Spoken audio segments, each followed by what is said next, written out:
Stunt করার সময় আমি যদি ভয় না পাই তাহলে দর্শকরাও ভয় পাবে না। এই কথাটা যিনি বলেছিলেন তার নাম বাস্টার কিটেন এবং আজকে তার জন্মদিন। দিস ইজ সিনেমান সাকিব এবং আজকে আমার ভিডিওটা একটু আনপ্রফেশনাল। আমি ইদানিংকালে একটু প্রফেশনাল ভাবে ভিডিও বানানোর চেষ্টা করছি। বাট এটা একদমই হুট করে ইচ্ছা হলো তাই করা। কারণ খুব পছন্দের একজন আর্টিস্টের আজকে জন্মদিন। তার নাম বাস্টার কিটেন। আ অনেকেই তাকে চিনে থাকবেন, অনেকে চিনবেন না। যারা চিনবেন না তাদের জন্য আসলে ভিডিওটা। আ আমরা যদি একটু আ সিনেমার শুরুর দিকে যাই, অর্থাৎ শুরুতে যখন সিনেমা শুরু হয়, সাইলেন্ট এরা যেটাকে বলা হয় আরকি। যখন সিনেমাতে ডায়ালগ থাকতো না, শুধুমাত্র অঙ্গভঙ্গি দিয়ে সিনেমা তৈরি হতো বা যারা আর্টিস্ট থাকতেন তারা শুধুমাত্র অঙ্গভঙ্গি দিয়েই আসলে অভিনয়টা করার চেষ্টা করতেন। সেই সময়কালটা যদি একটু স্পেসিফিকলি বলি, সেটা হচ্ছে গিয়ে ১৯১০ থেকে ১৯২৭ সাল। এবং এই সময় ৩ জন মানুষ খুব জনপ্রিয়তা অর্জন করেন। একজনকে আমরা সবাই জানি, চার্লি চ্যাপলিন। একজন হচ্ছে হ্যারল্ড রয়েট। হ্যারল্ড রয়েট খুবই সরাসরি কমেডিটা করতেন। আর চার্লি চ্যাপলিন যেটা করতেন একটু ইমোশনাল কোনো একটা গল্প নিয়ে আসতেন কমেডির মধ্যে। আর এর মধ্যে এই ৩ জনের মধ্যে তো ২ জনের কথা বলে ফেললাম। আরেকজন যিনি ছিলেন, যিনি হচ্ছে কমেডি যখন করতেন তার চেহারায় কোনো এক্সপ্রেশন থাকতো না। কিন্তু বাকি সবাই হাসতে, হাসতে লুটোপুটি খেত। এবং এই মানুষটার নামই হচ্ছে গিয়ে বাস্টার কিটন। বাস্টার কিচনকে বলা হয় যে দ্য স্টোন ফেস কমেডিয়ান এবং তাকে দ্য গ্রেট স্টোন ফেস নামে ডাকা হয়। কারণ তিনি যখন কমেডি করতেন তার মুখে কোনো ভাবান্তর লক্ষ্য করা যেত না। তিনি সবাইকে হাসাতেন কিন্তু তিনি হাসতেন না। এবং তিনি যত স্টান্ট করতেন তাকে স্টান্টের রাজা বলা হতো, কিং অফ স্টান্ট। কারণ তিনি যত স্টান্ট করতেন সেগুলো সব নিজে করতেন এবং সেই সময় কম্পিউটার তো দূরের কথা, কোনো সিজিআই, কোনো ধরনের ভিএফএক্স কিচ্ছু আবিষ্কার হয়নি এবং যা করতেন সেটা বর্তমানে এসেও করার সাহস কেউ দেখাবে না। আ জ্যাকি চ্যান বা অক্ষয় কুমারও খুব সম্ভবত না, যেটা আমার কাছে মনে হয়। এবং এই কথাগুলো এজন্যই বলছি কারণ তিনি যেসব স্টান্ট করেছেন সেগুলো বর্ণনা দিলে আপনারা বুঝতে পারবেন। তার একটা সিনেমা আছে যার নাম হচ্ছে বিল আ আ স্টিমবোট বিল জুনিয়র, হ্যাঁ, স্টিমবোট বিল জুনিয়র।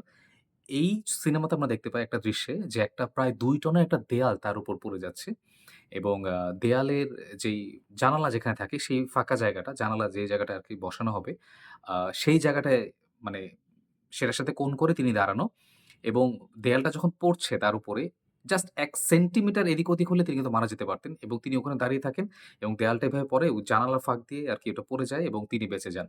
এবং এটা পুরোটা জাস্ট লিটারেলি এটা পুরোটা তিনি নিজে করেছেন, which is unbelievable এবং তার সিনেমাগুলো দেখলে আপনি বুঝতে পারবেন যেগুলো শুধুমাত্র সময়ের চেয়ে আগানো না, এগুলো বর্তমান সময়ে এসেও এগুলো আসলে ২০২৫ সালে সেটা কল্পনা করাটা অনেক বড় ব্যাপার।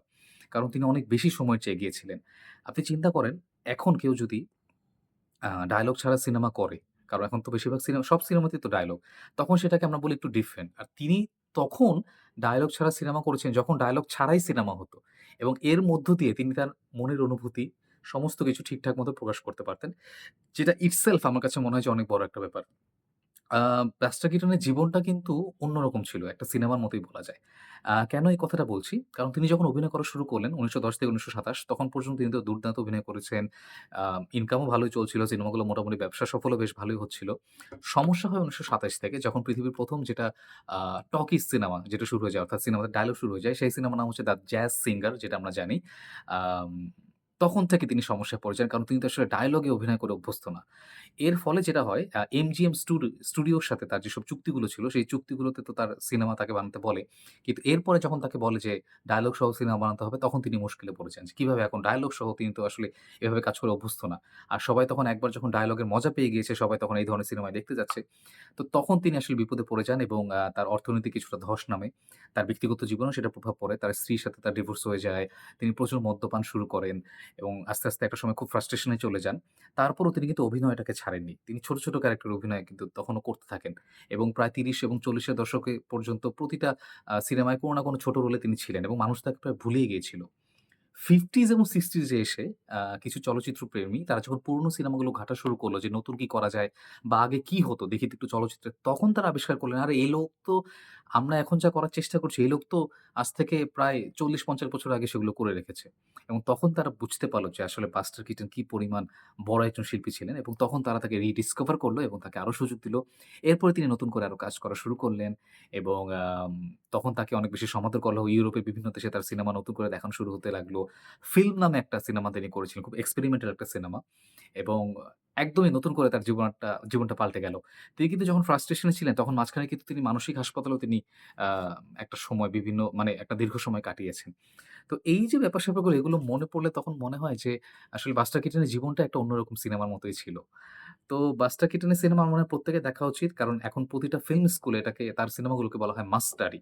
আপনি যদি তার সিনেমা দিয়ে শুরু করতে চান সেই ক্ষেত্রে আপনি দ্য জেনারেল দেখতে পারেন, দ্য ক্যামেরাম্যান দেখতে পারেন। আর স্টিমবোট বিল জুনিয়র তো বললামই তো দুর্দান্ত সিনেমা। এছাড়াও আরো বিভিন্ন সিনেমায় তিনি কাজ করেছেন। আ আমাদেরকে যখন জিজ্ঞেস করা হয় যে সর্বকালের সেরা সিনেমা কোনটা? বেশিরভাগ মানুষই সাধারণত যে উত্তরটা দিয়ে থাকেন বা বিভিন্ন জরিপে যেই সিনেমাটা ১ম এ থাকে সেটার নাম হচ্ছে 'সিটিজেন কেইন' এবং এর পরিচালক ছিল অরসন ওয়েলেস এবং অরসন ওয়েলেসকে যখন জিজ্ঞাসা করা হয়েছে তার মতে, মানে সর্বকালের সেরা সিনেমা নির্মাতাকে যখন জিজ্ঞেস করা হয়েছে তার মতে সর্বকালের সেরা সিনেমা কোনটা? তখন তিনি বলেছিলেন 'দ্য জেনারেল' এর কথা। চিন্তা করে দেখেন তাহলে বাস্টার কিটন আসলে কি ছিল? আজ থেকে প্রায় ১০০ বছরও বেশি সময় আগে তিনি যা করে গিয়েছেন, তিনি যে স্টান্ট গুলো করে গেছেন এবং সে সময় কোনো সিজিআই নাই, কোনো ভিএফএক্স নাই, কোনো কম্পিউটার নাই। মানে শুধুমাত্র পিওর আর্ট এর জন্য তিনি যা করে গেছেন, আর্টের প্রতি তার যে ডেডিকেশন এটা আসলে আ তারিফ করার মতো আমি মনে করি। তো জন্মদিনে তাকে স্মরণ করছি। যারা তার সিনেমা দেখেননি আজকে শুরু করতে পারেন। তার সমস্ত সিনেমাগুলো YouTube এ বেশিরভাগই এভেইলেবল। তো সেখানে আপনারা দেখতে পারেন 'দ্য ক্যামেরাম্যান', 'দ্য জেনারেল' আর 'শার্লক জুনিয়র' একটা আছে সেটাও খুব পছন্দের। তো এটাই বলার। আর যেই লোকটা কিছু না বলে নিজের চেহারাটাকে আ পাথরের মতো করে আমাদেরকে এত হাসিয়েছেন, তাকে জন্মদিনের শুভেচ্ছা জানাই। হ্যাপি বার্থডে বাস্টার কিটন এবং আমি মনে করি যে তার মতো শিল্পীর খুব থাকা দরকার ছিল। তিনি হয়তো চার্লি চ্যাপলিনের মতো ওই পরিমাণ জনপ্রিয় হতে পারেননি। তবে তার চেয়ে খুব একটা পিছিয়েও ছিলেন না। Once again happy birthday Buster ketone.